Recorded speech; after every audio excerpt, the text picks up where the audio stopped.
Hello বন্ধুরা, দেখতে পাচ্ছ এখানে একটা অন্যরকম ভিডিও। তোমরা কেউ গেস করলে কমেন্ট করে জানিও। এটা হচ্ছে ইলিশ মাছ ভাজা। তোমরা কেউ মাকে হেল্প করো। আমার জন্মদিনে মা করেছিল, আমি হেল্প করেছিলাম।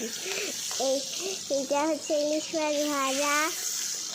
কাদের বাড়িতে হয়েছে কমেন্ট করে জানিও। আর এইরকম ভিডিও দেখতে হলে লাইক এবং সাবস্ক্রাইব করে দিও।